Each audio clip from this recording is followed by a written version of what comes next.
Hello everyone. Welcome to TechCom's first podcast. I'm Suhani Jain.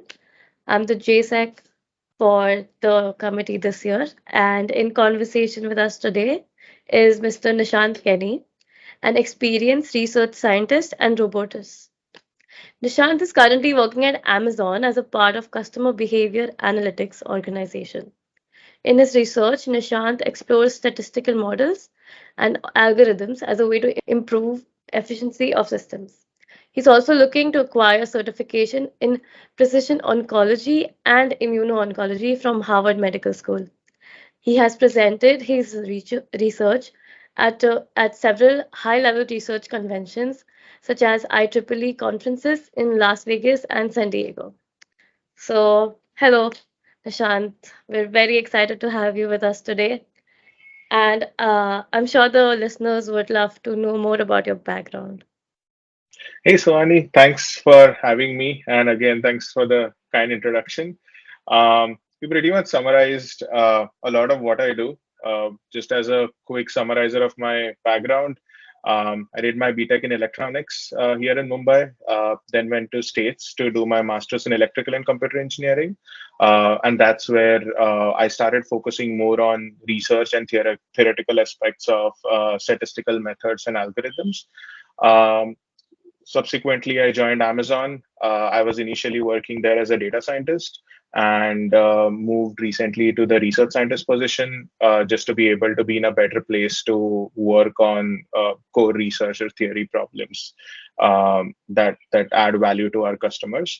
As far as medicine is concerned, it's always been something that I've liked to do since a lot of time. I just chose engineering because at that time I thought I was better suited for it. And so, as I see that you've done your engineering from VJTI, Mhm. so how did the atmosphere at VJTI help you in shaping yourself while pursuing an engineering degree? Yeah, so I think there are a couple of things there, and I think these are essentially mutually exhaustive, except a small chunk, of other factors. But I think one of the most important things, for a good college of engineering is your peer group, right? You get motivated by people around you. Um, and so I think being fortunate to be around a lot of people who had great ambitions, were there to put efforts, and then just the diversity of groups that we had in our college, be it robotics or aerospace. I'm pretty sure you have those clubs in your college too. So that helped.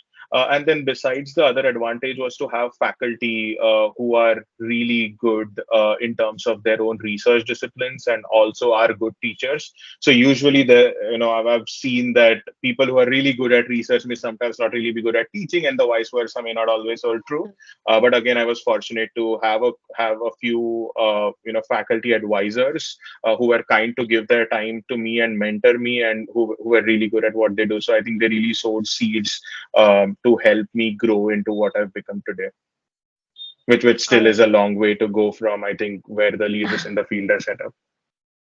Okay, so moving on, what would you say is the most important skill you acquired during your BTech?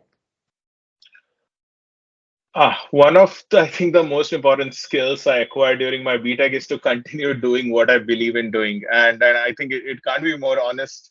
I'm more honest of an answer than that. I actually stumbled upon machine learning and statistical algorithms where I'm actually making my career.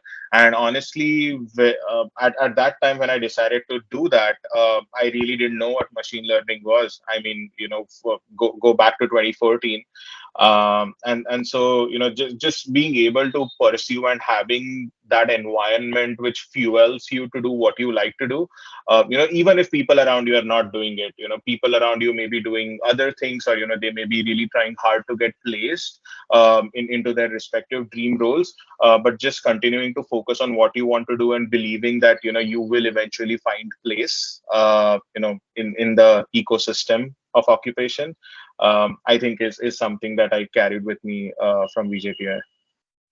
Right, I completely agree with you. I mean, engineering is something you have to give 100% to, and Yeah, if you don't, you're not sure about it, you're gonna have a hard time.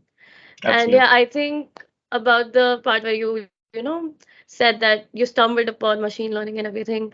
Yeah, I think that's very important because this is what we're trying to do as a committee as well, technical committee, like bring more awareness about different, aspects of the technical world and how it's growing. So, yes. So, next question. Did you struggle to keep your CGPA up while you were graduating? Well, I'm not really sure how I would quantify struggle. As a mathematician, I'm forced to think about things on a quantification scale.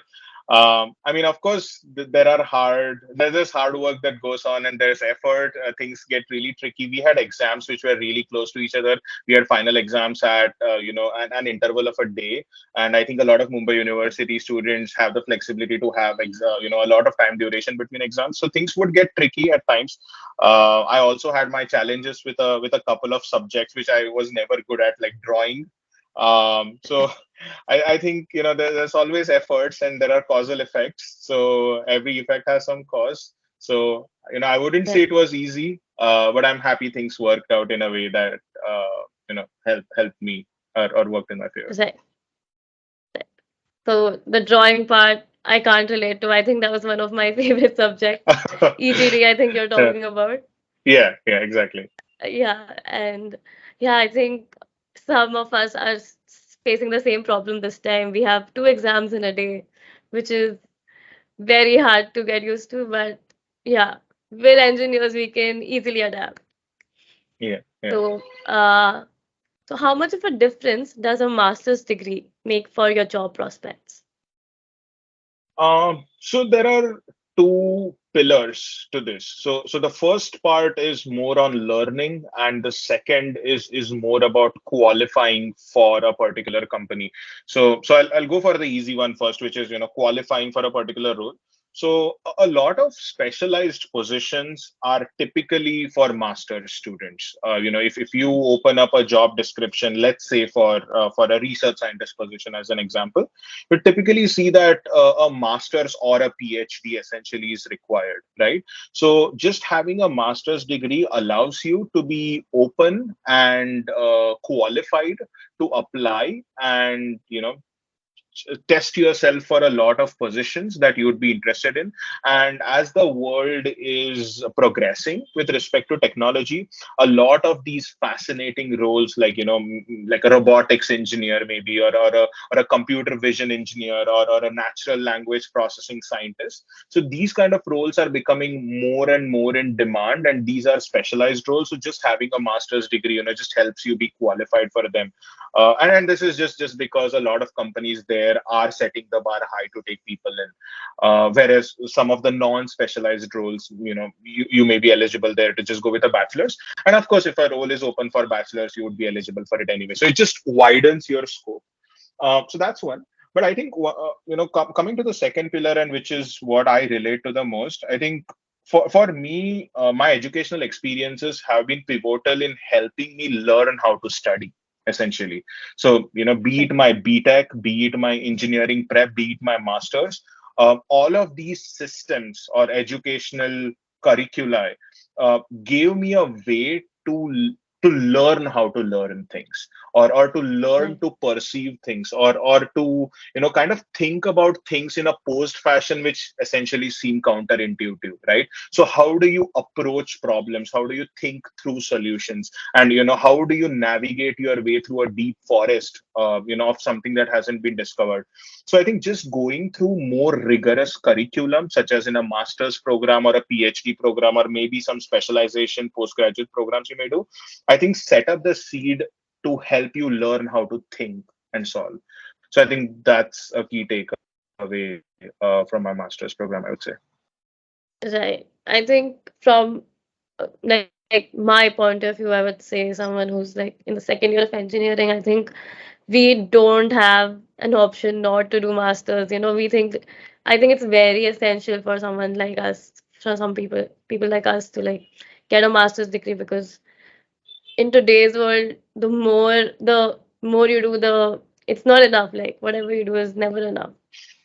So, so is there a difference between pursuing a career in India versus abroad?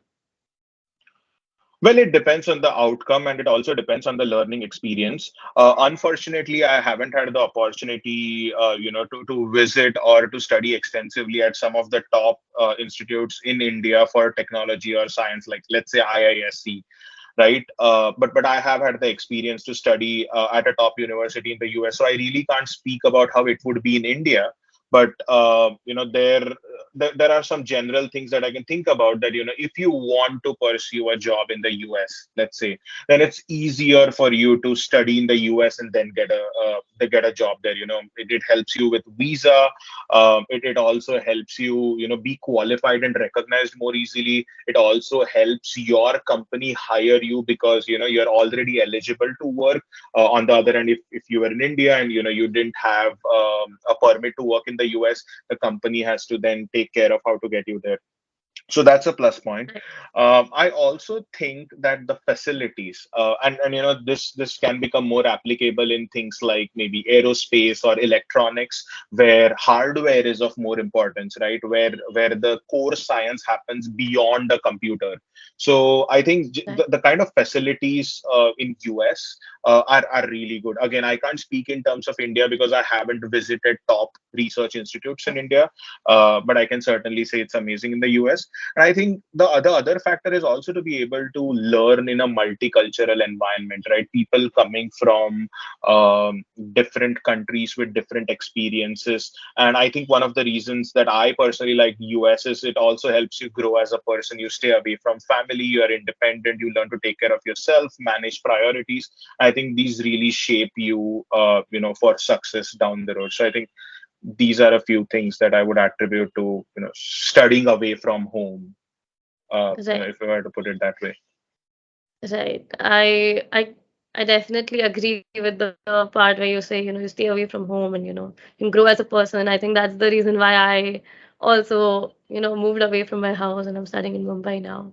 Oh, it's nice. So, you did your engineering from in EXTC, then your master's in computers. So, what was your path to becoming a research scientist? Um, I think the key underlying phenomena in all of this, starting from I don't know when, maybe it's the 2000 years less than 10, is I've really been fascinated in knowing why things work the way they do. And that's a question that always runs on my mind, and just the target changes. And I've also have this weird obsession of trying to model everything and pose them concretely and quantify and analyze and predict how things would turn out to be, or put things in a mathematical fashion, just for it to be more deterministic. So I think these paved the way for me to be in a role where we try to discover new things, where we are inherently trained to question things, which seemingly seem okay. It can be a bit of an annoyance to your company or your team, where you're trying to critique everything that you see around. But I think a part of that actually motivated me to take up subjects that I did, and try to create a learning curriculum around me so that I would be better suited to answer these questions. And I think that essentially played a pivotal role in helping me be a research scientist. Right. So it sounds like you're definitely doing what you love. I And would say so. yeah. What things do you think we can teach that, will make all of these, rigorous interviews easier for them? Well, honestly, I don't have an answer to the question because I'm forced to think if there is evidence in saying whatever I'm going to propose, and unfortunately, there isn't.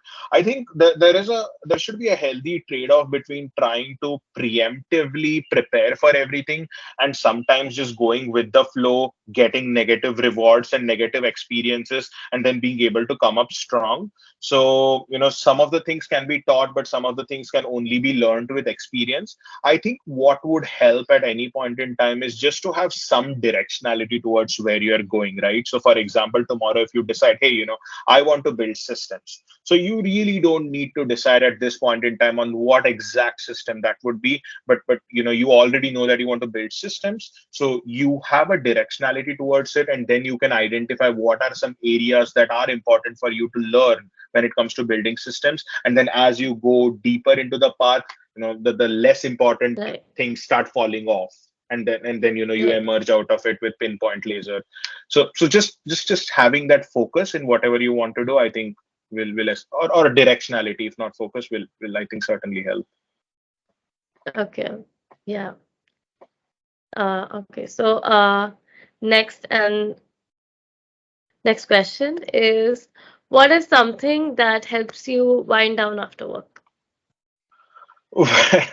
Well, this may be a bit weird, but I thoroughly enjoy doing it. So I watch surgeries on YouTube. I mean, I have a lot of interest in medicine, and I don't Right. know why it works this way, but it does. So every other day I watch some surgery, and Right. I don't know. It really helps me calm down. I really don't have an answer why, but that's what it is.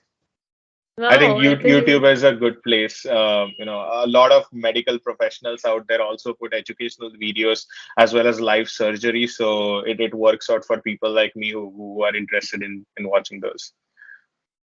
okay, I have to say that's the most interesting answer that I could think of.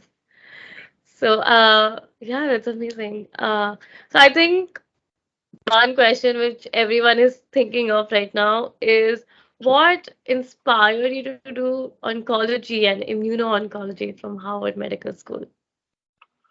Um, so honestly, I think my idea was to start studying medicine a little more holistically. I mean, I was fortunate to land a research scientist role ultimately, and I thought that was where I wanted to be for a while, and I was there. So I wanted to kind of take a break from there and pursue what I really like to do. So when I was exploring anatomy, a couple of things typically caught my attention. So first was neuroscience, and the other one was essentially cancers, right? And then I essentially had to decide between whether I want to focus on studying the brain or whether I want to focus on studying cancer. These are apples and oranges, but these are two things that really interested me.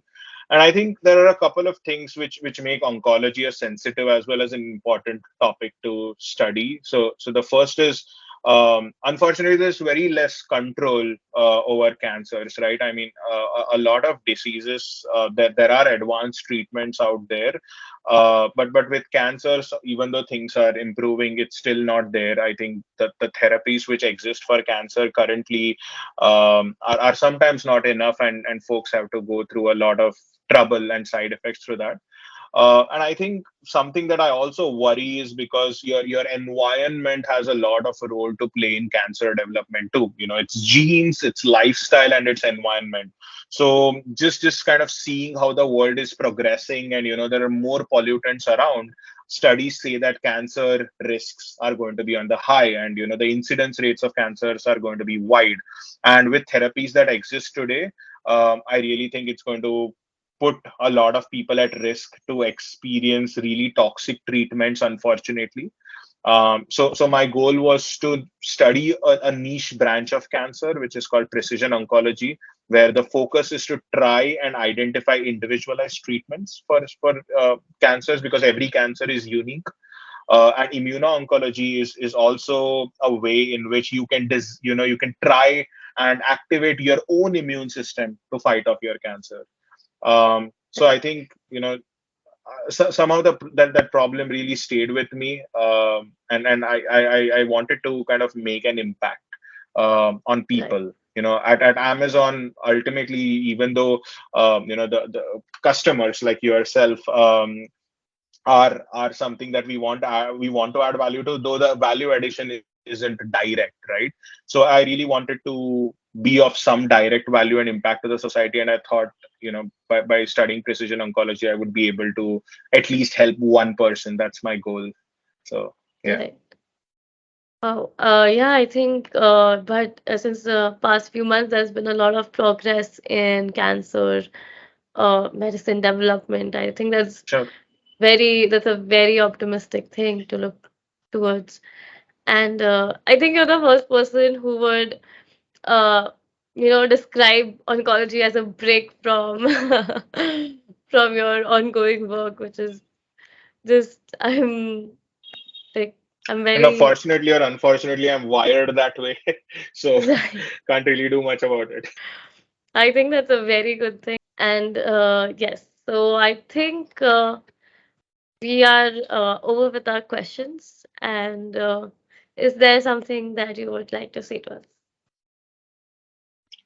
I mean, I think I would just say, I think this is where everyone has their philosophies to share. I mean, I would just say believe in what you're doing and just keep on doing it. I believe, I mean, stealing from what Steve Jobs said, the dots will always connect backwards because you can always make sense of what you did. I mean, you call it placebo or you just call it our brain trying to create associations to make you feel better about what has happened with you. But the dots will essentially connect backwards in time. Um, I was fortunate that it worked out for me believing and doing what I wanted to do, not knowing how it will turn out. And I think my shot at oncology is also a reinforcement to what I'm doing. I mean, I'm not a doctor, so I don't know how I'm going to contribute and add value to whatever I'm investing in studying this. But I do believe that it will work out some way. So, do not be afraid of trying to do something different. People might ridicule, people might ask questions, people might feel it's weird. uh, it's a double-edged sword. So take feedback from what's going on around, observe what's going on around, but do not be afraid to do what you like. I mean, you just have one life, so make it an experience that you like, not what someone expects from you. Okay.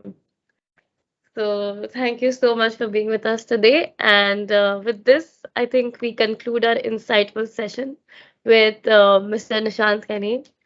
And thank you for sharing your journey with us, which I'm sure will help everyone that is tuned in.